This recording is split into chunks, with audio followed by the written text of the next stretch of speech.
policy and research seminars where we invite speakers who can give a bit of a broader perspective of some of the topics that are of interest to our everyday work.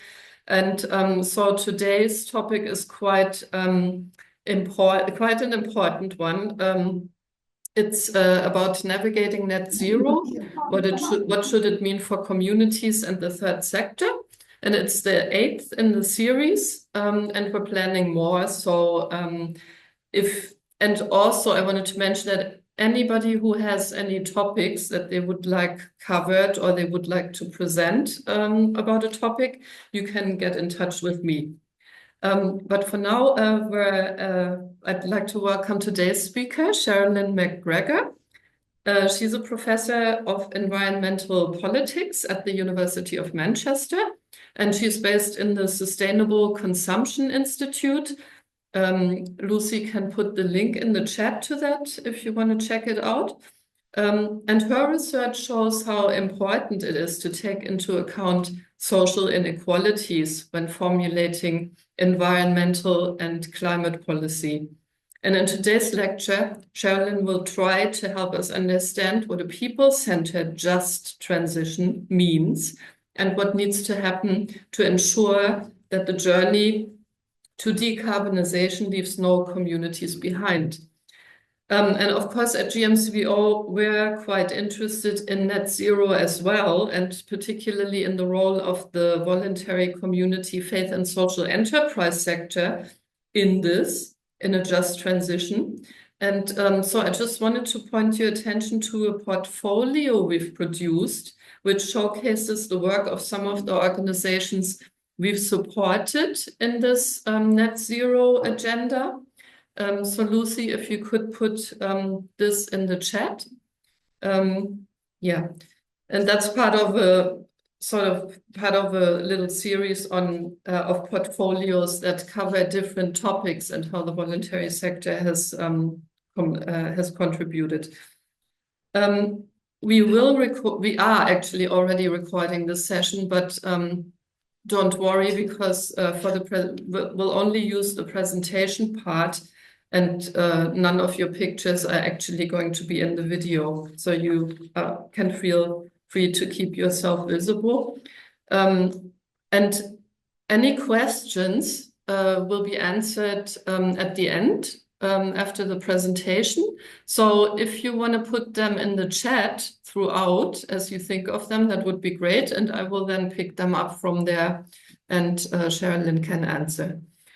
Okay, and now I hope that you enjoy her talk. Sherilyn, over to you. Yeah, thank you very much. Thank you. I've got some slides to share, so I will share my screen. Yeah. And here we are. Hopefully everyone can see that. I'm trying to get rid of. All right. Okay. Thank you very much for the introduction, and thank you for the invitation to come and speak today. I came in the summer to talk about a different topic, a project that I've been working on for the last 4 years in Manchester called Towards Inclusive Environmental Sustainability. And rather than do the same talk again, I decided it would be really useful to me, and I hope useful to people who've come along today, to hear about a new bit of research that we're going to be doing at the University of Manchester starting from next year. And this gives me an opportunity to kind of consolidate some of the thinking behind the project, and also to let people in the community and who are working in the community and voluntary sector know about the project. So let me move on to just giving you a kind of a bit of a background, really, of the presentation about where I'm coming from. So as Susanna said, I'm a professor of environmental politics.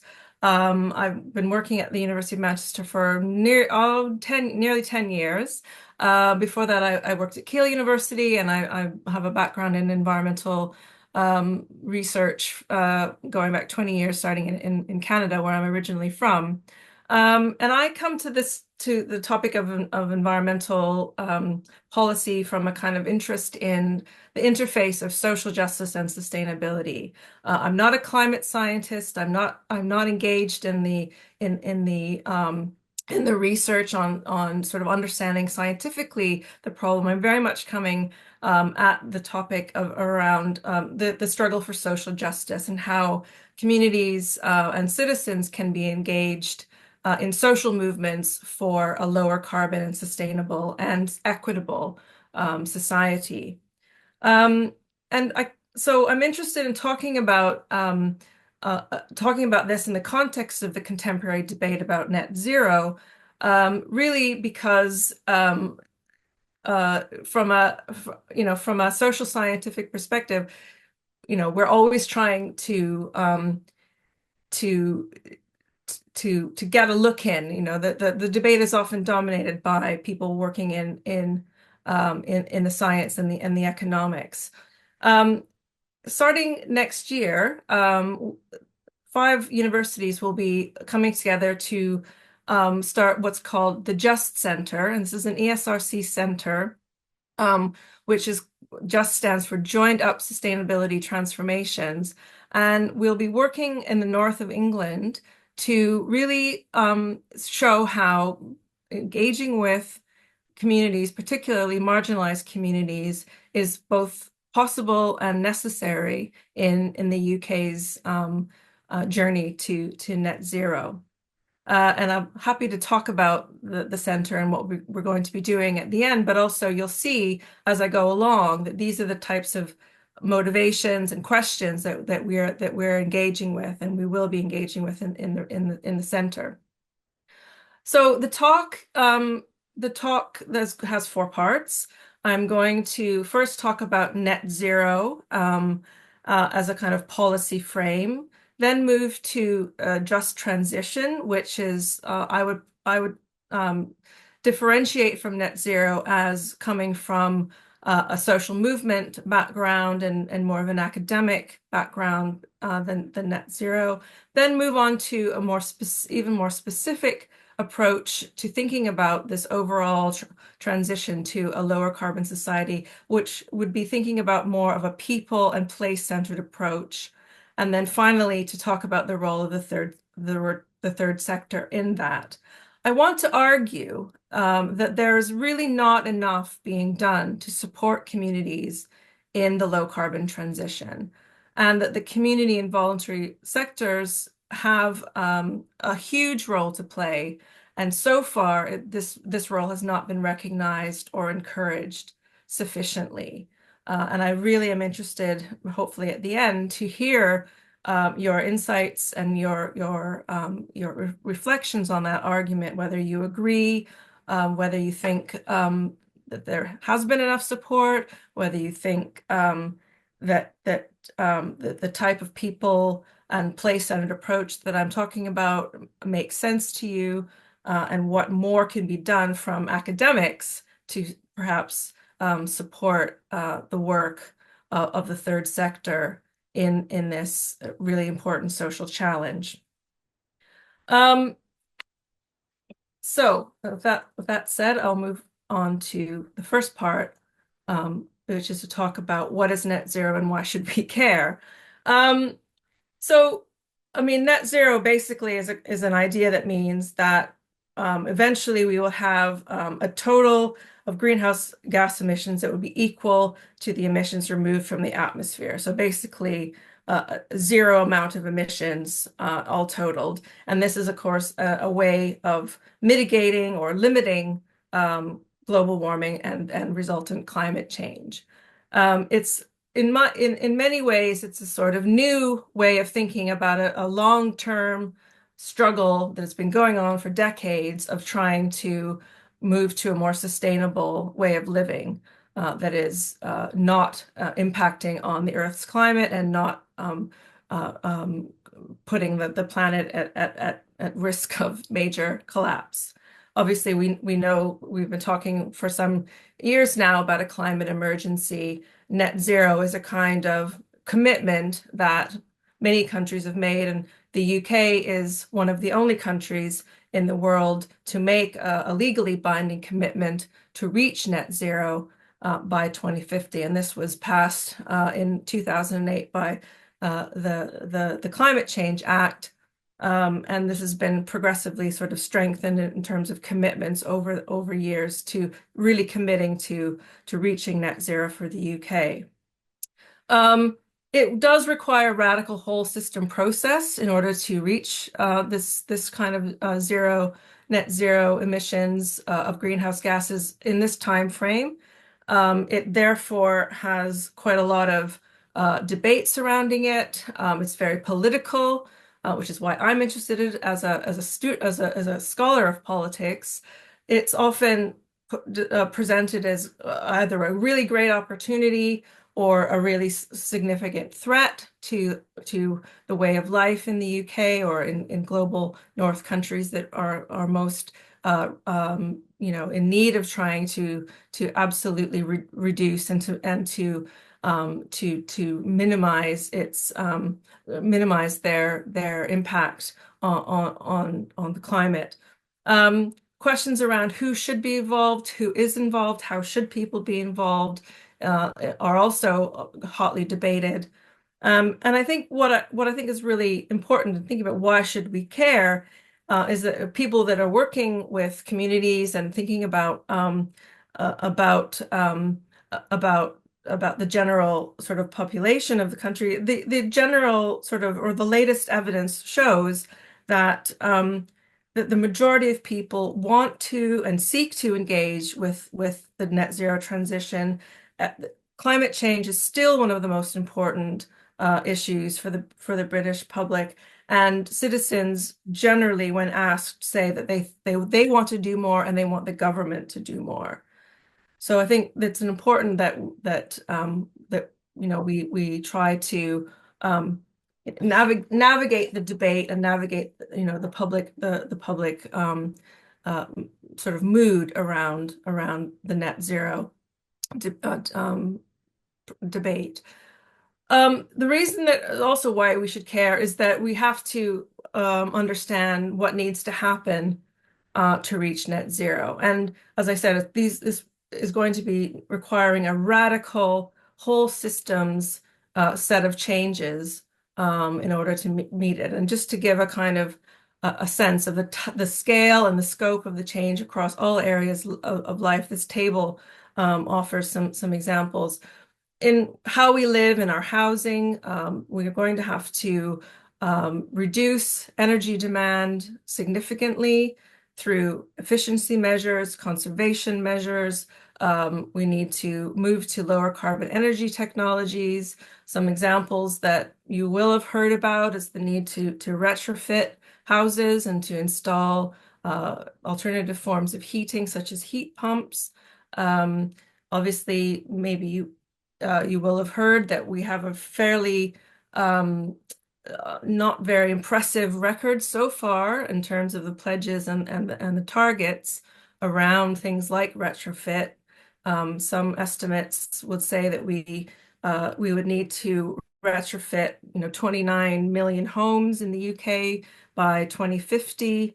Maybe 15 million need to be retrofitted before the end of this decade.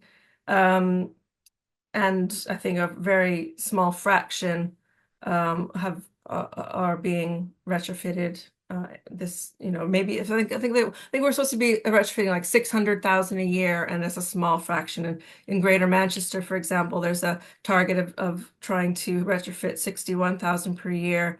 And so far, I think the most that's been achieved is maybe 12 or 13,000 a year.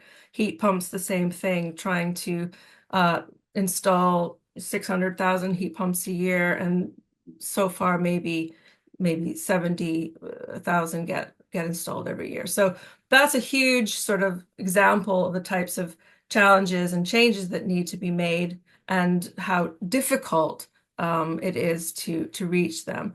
In transport, obviously, the need to shift away from petrol and diesel vehicles, to increase green public transport, to increase infrastructure for active travel, so walking and cycling, need to change the way communities are planned so that people don't have to travel so far to go to work or to school or to access services. The way we work is going to have to change. We're going to have massive, widespread retraining and skilling up so people can do the kinds of jobs needed to power the retrofit and the changing of the infrastructure. We'll need more flexible working arrangements, more remote working so that people don't have to always have that journey to work. The food system has to change dramatically as well, with a shift to a plant-based, lower carbon diet, ways of reducing waste and packaging, moving towards different ways of provisioning, different ways of growing, cooking, and eating. Our recreation has to change. We have to, for example, reduce the amount of flying we do for vacations. We need to increase infrastructure for low carbon social and leisure activities. And finally, the way that the products that we shop, that we buy, also need to change. We need to we need to perhaps ban some high carbon products. We need to make some high carbon products so expensive that people, are disincentivized to buy them. So that's the scope of it. There's just some examples of the types of changes needed to reach net zero. Wanted to just flag something that people may have seen in the news. This was just yesterday, that when I said before, there's a kind of, different ways of framing this challenge as either an opportunity or a threat. You will have seen, or you may have seen that that of course that the major climate summit, the Conference of the Parties, is happening as we speak in Azerbaijan. Keir Starmer was there and used that opportunity to announce that that the new government is going to sign up to an even more ambitious target for net zero, and more ambitious efforts to cut emissions. At the same time, he wanted to stress that he doesn't want to dictate to people what they should do. He doesn't want it to be a hardship on people, that it will be about positive changes to lower energy costs and more energy independence, and that there'll be all sorts of jobs. And that's a certain government line that we're going to be hearing a lot in the coming years from the new government. And as BBC News has to be balanced, we have the shadow secretary being quoted saying that this is actually going to be a big hardship for the British people. So this is important to think about, the way that, it's politicized, it has different framings. The net zero agenda as a government agenda has, many different dimensions and many different impacts. And I think that, we do need to, as researchers, think about the scale of the impacts at all different levels. We tend to hear most about the impacts at the national level for the national economy and for the individual and household. We sometimes forget to really hear about or look into, or certainly there's not much sort of engagement in the national media about what it will mean for at neighborhood and local level. It's going to have political and social impacts, but we do end up focusing mostly on the economic. And here, again, from a government perspective, we see that, the costs are not as scary as maybe the critics would argue. Recently, the Office of Budget Responsibility has said that achieving net zero, yes, is expensive, at 496 billion by 2050, but this would be less than coping with the 2008 financial crisis, less than responding to COVID, and most importantly, it could be so much worse if it's delayed. So it shouldn't be delayed because it's the health of the climate, the planet is at stake, but also the more we delay it, the more expensive it's going to be. And the Treasury has also said that on balance in its net zero review from a couple of years ago, and of course this is the last government, a successful and orderly transition will be good for the economy, it will be better for the economy than an economy based on fossil fuel consumption. So again, this is a kind of very strong support for the transition, the dominant perspective within the mainstream and the government. So I now want to kind of move on to some of the critiques of net zero policy. And this is not an effort to undermine this. I'm not undermining the need for a transition to a low carbon society, but I want to sort of think about some of from an academic perspective, some of the critiques that can be made of net zero policy. And this is a kind of view that's shared by some colleagues of mine who think about this in terms of to what extent does the dominant policy discourse engage with questions of justice and sort of and political change. So some of the critiques are that it's very elite dominated, it's very focused on the technological, the engineering, the economics and the business, that to the extent that it engages with social questions, it is often very narrowly focused on behavior change and how to meet the targets by getting the public on board, and the public fairly having a deficit view of the public, that the public needs to be educated in order to change their behavior. And I've got the picture of the three-legged stool on the screen here. Why do I have that? Well, this is a bit of an anecdote. I've been twice now to hear the chief scientific advisor from DESNZ, which is the Department for Energy Security and Net Zero, who likes to present the challenge as one of the biggest existential challenges we've ever had as a society, but wants to look at it as a three-legged stool. And his three legs of the stool are economy, technology, and society. And he sort of puts within the society leg of the stool everything from government to communities to the workforce to future generations. And there's a real sort of lack of sort of thinking beyond the sort of blob of society as a kind of mass, whereas economy and technology get their own pillars. And it's a very interesting way of looking at the issue, which leads to a sort of lack of integrated and joined up approach. So the way that these three pillars are put into, of course, they're seen as being very important, but they're very siloed and treated with a very different level of detail and different level of sort of value, I would say.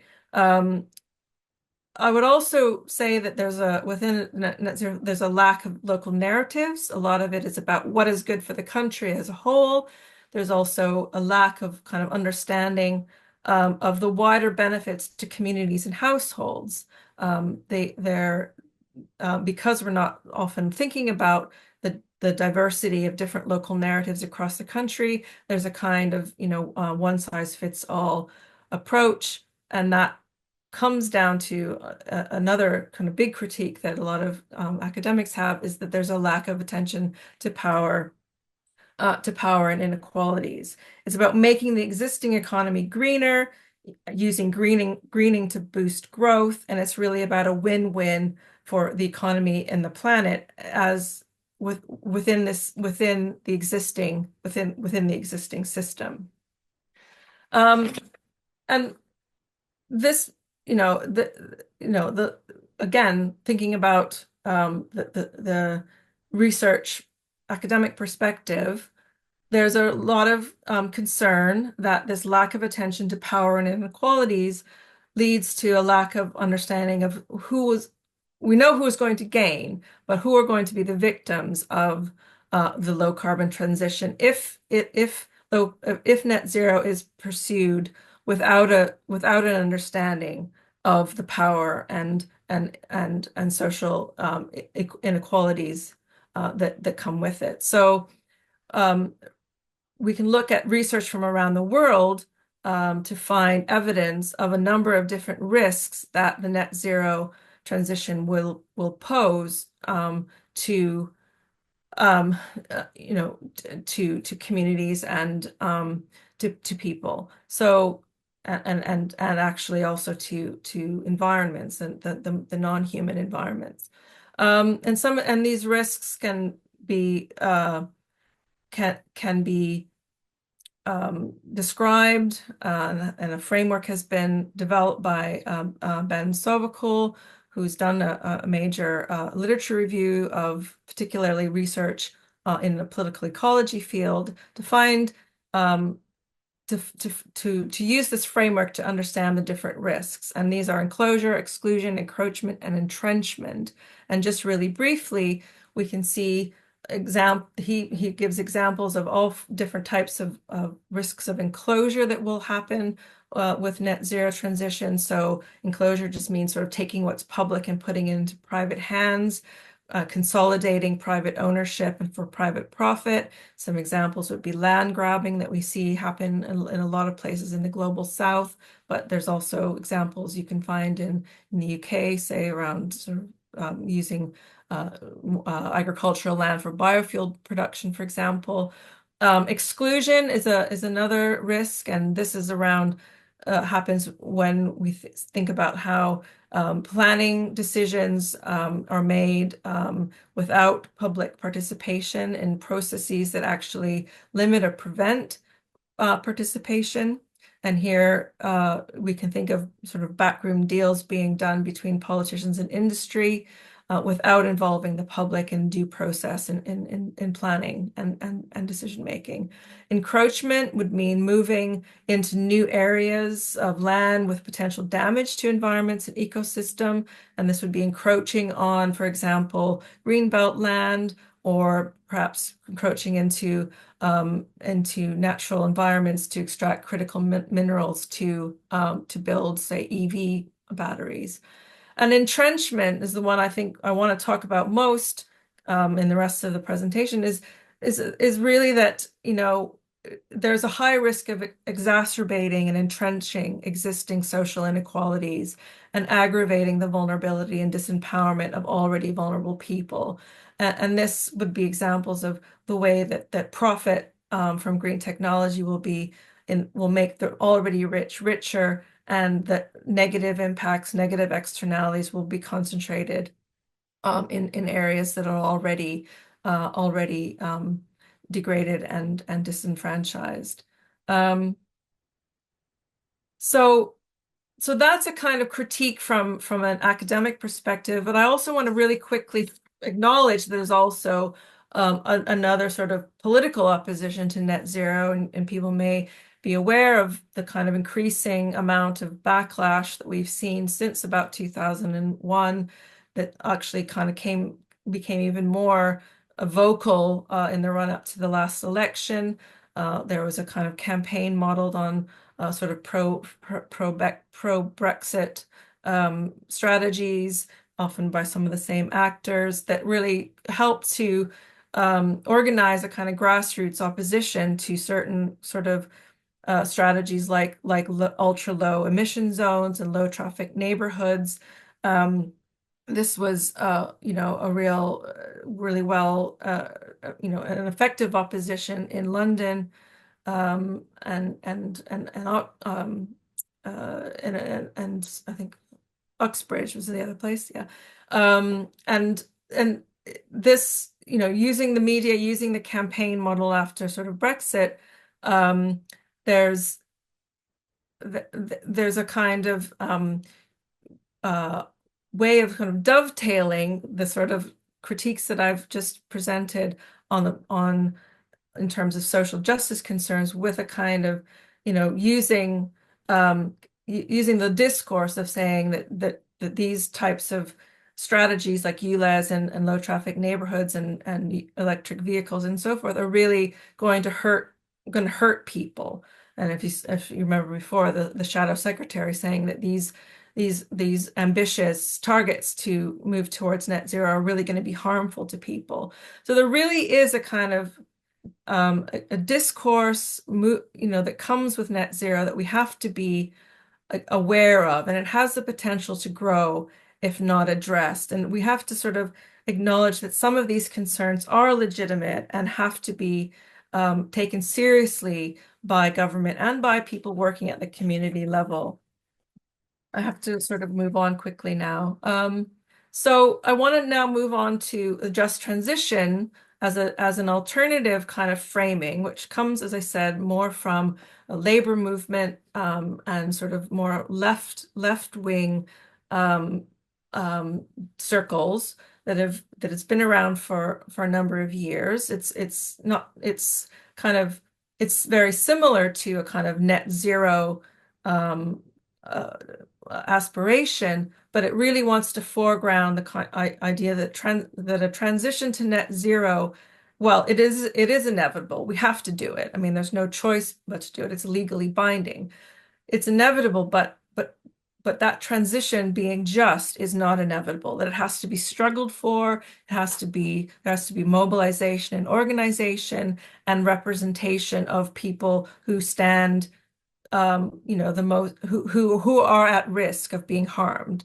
And so the Just Transition movement has been looking to focus on transitioning away from fossil fuel energy into thinking about what this means for workers, what this means for jobs, and how to actually make sure that the transition creates good green jobs for everyone. And I have some statistics about what types of jobs are likely to be lost and gained, but in interest of time, I'll move on. So this is an important social movement, labor movement. It's a way of kind of pushing back against a kind of business focused, growth focused discourse of net zero. There's also, though, some concern that this just transition framing it also doesn't go far enough. So there are some critiques of the just transition movement in that it often focuses on a fairly narrow transformation around technology and economy, rather than a kind of much broader, comprehensive program of social change. And so critics of the just transition would say that we need a just transformation, a sustainability transformation, rather than just about a transition from one type of energy system to another. It would argue that the focus on energy and jobs in energy is too narrow, and that it may also entrench inequalities.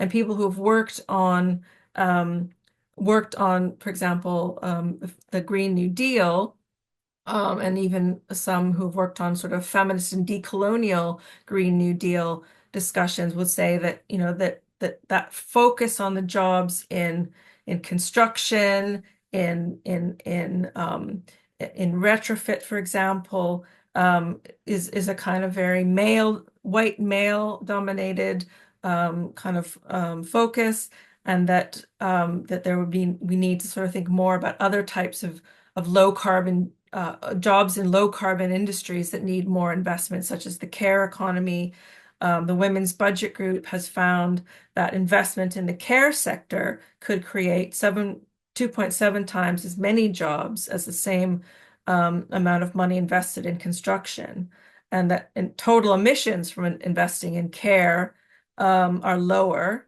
than an equivalent investment in construction, even though each pound invested in care produces nearly 3 times as many jobs. And if you also included, say, education in that equation, the benefits would multiply. So there's a real sort of pushing back on this idea that all the new green jobs are actually going to be just for a small segment of the population.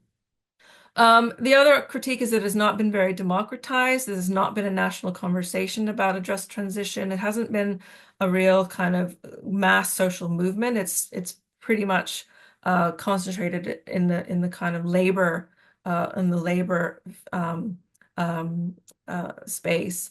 And of course, there's been sort of expressions of the need for a Green New Deal.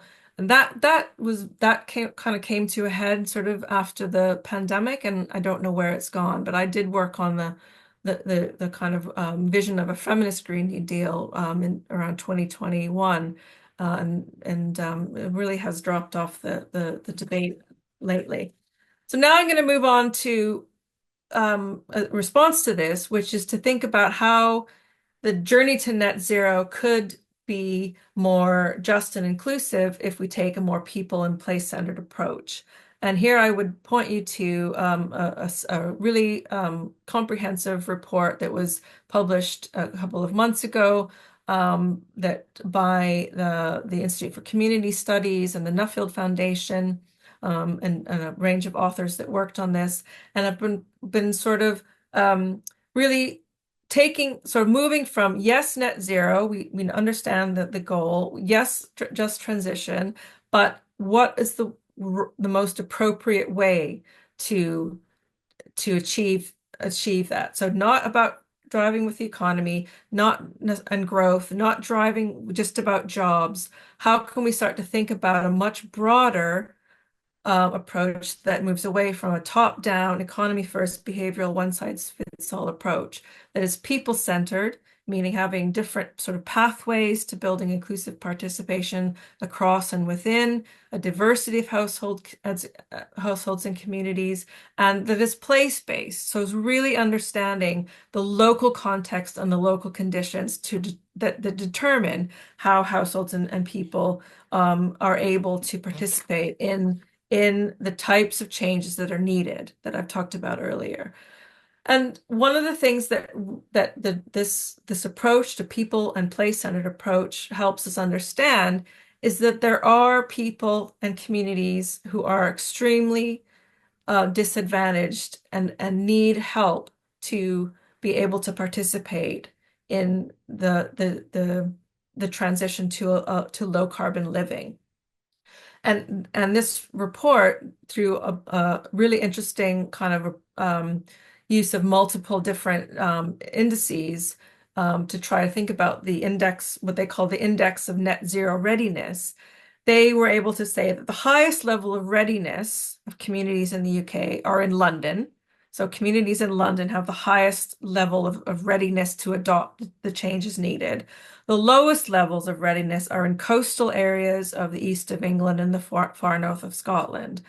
And they said that, if you start to look down at the sort of indicators of who is most at risk of exclusion, it's communities with high levels of multiple deprivation, communities with high density and high-rise housing and little green space, that have limited access to public services, have poor public transport connections, have lack of community assets and social infrastructure. Households that have no savings, high levels of debt, small amounts of disposable income. Those who are tenants, people who have a high reliance on vehicles for work, those who have no or low or underemployment, who don't have access to training or possibilities for reskilling, people who are in time poverty, and people who live in areas that have a very low level of civic engagement, lack of access to means of accessing information, so digital exclusion. And all of these are the kind of risk factors for how people can't shouldn't be expected to adopt these types of changes that I talked about earlier. There's often a kind of assumption that if we just have access to the information and we have access to the technology, everyone can do it. But it really, by focusing on that, it really leaves many communities feeling left out and excluded, and aware that these changes can further entrench their their inequality and their vulnerability.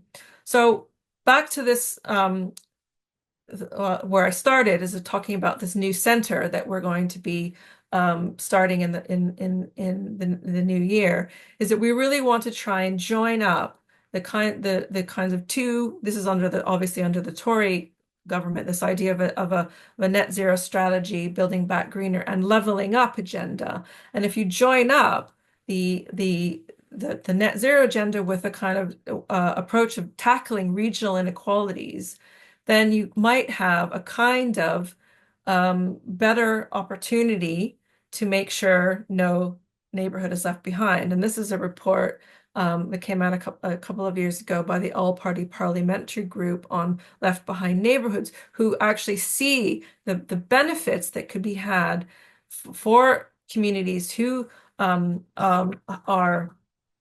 so-called left behind, by using the net zero transition to invest and to improve quality of life in those areas, and to really focus on the co-benefits. And this notion of co-benefits of a low carbon society that matter to people and to communities is really what needs to be coming out of the government, coming out of the government agenda to nip that sort of anti-net zero resistance in the bud. So to redress it with really showing the positive outcomes that will address inequality and address the need for low carbon. And some of these co-benefits are here on the screen. So the idea of having, yes, lower energy bills, but it's not just about lower energy bills. It's about improved health and well-being. It's about better relationships to nature. It's about less time spent in traffic, about more time for leisure, about stronger communities, about regenerating places that have been suffering of lack of investment for decades, about reducing anxiety, about giving people more connection and stronger bonds. And actually there has been research to show, and a public opinion research to show that people who live in so-called left behind communities really do see the benefits, and can, if presented with these co-benefits, very much see that they would be able to support this kind of dramatic set of changes that are needed. But from the report and from what academic research has shown, there needs to be a whole lot of recommendations that the government takes on board in order to be able to move from a kind of risk of entrenching inequality to moving towards really bringing together the two agendas. And so I'll just really quickly go through all of those before moving on to the final point about what is the role of the third sector here.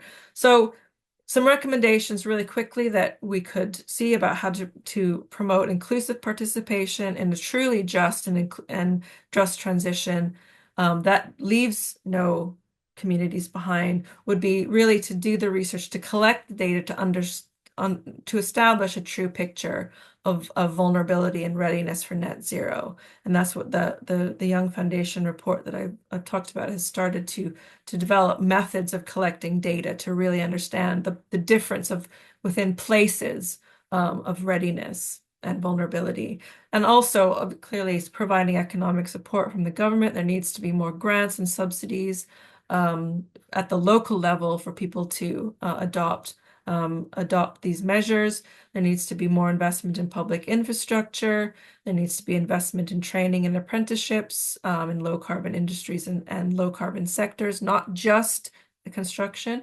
Engage more people in debate and design at a local level. The more people engage and understand and participate, the more they want to do. Build collective action connected to place and improving quality of life in places, and make information and its circulation more accessible, as well as involving a wider range of trusted actors. Employers have a very big role to play, but also civic organizations. Which brings me now to the last section, really, of the thing is what I want to think about, and what the report and the research that I've been looking at is really sort of identifying a lack of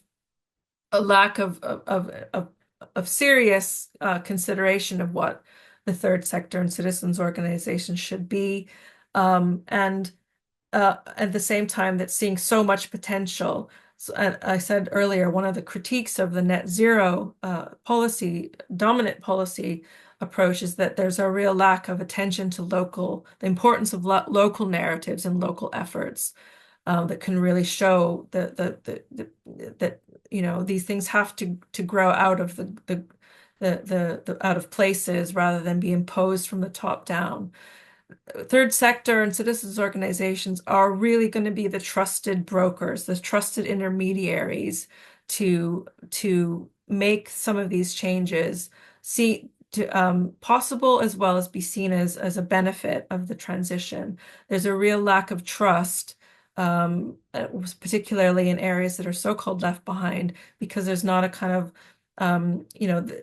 people are not sure that either the technology is going to travel in a way that they're being told, or that they're going to be supported if they take risks in, say, purchasing particular technologies or doing things to their houses and so forth. So the third sector and local at the local level is where trust is most possible.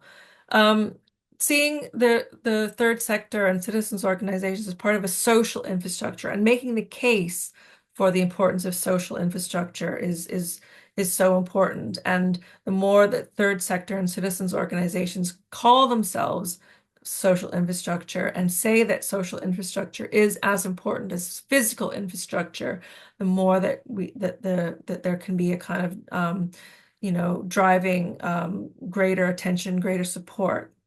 There needs to this third sector and citizens organizations can be a way of circulating knowledge in communities, helping to facilitate peer-to-peer knowledge sharing. This is one of the most effective ways of again building trust, but also ensuring that that people have access to the information in ways that make sense to them, in languages that make sense to them.